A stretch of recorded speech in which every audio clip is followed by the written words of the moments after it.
साथियों नमस्कार। आज की शुभ यात्रा में YouTube के सभी दर्शकों का हार्दिक धन्यवाद, शुक्रिया।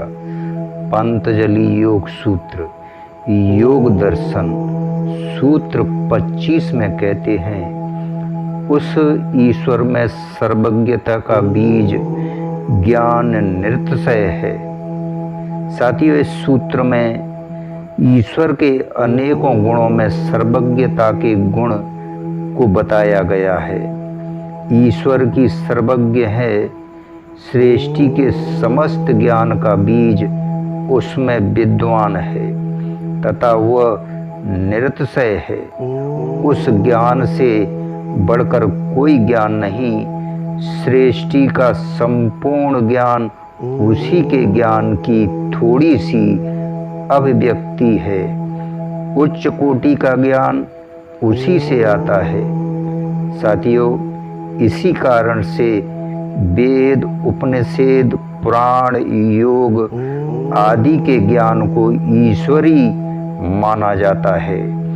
वो आता पुरुषों के माध्यम से ही है, किंतु उनका स्वयं का नहीं होता।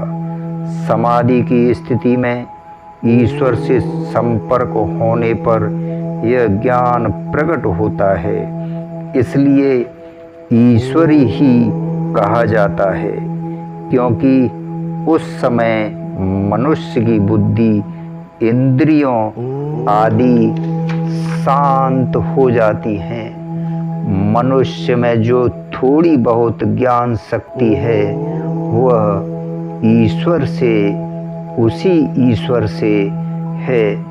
यदि मनुष्य में वह ईश्वर न होता तो उसके ज्ञान का आधार ही नहीं रहता। किंतु ज्ञान प्राप्ति के बाद भी मनुष्य सर्वज्ञ नहीं हो जाता, क्योंकि जीव की अपनी सीमा है। जैसे समुद्र का जल घड़े में भरने पर वह समुद्र के जल जैसा तो है, किंतु समुद्र जैसी विशालता उसमें नहीं है। जीव और ईश्वर में यही अंतर है। इसलिए जीव को अल्पज्ञ तथा ईश्वर को सर्वज्ञ कहा जाता है। जीव सीमित है तथा ईश्वर असीम है, असीम है, असीम है। धन्यवाद, शुक्रिया।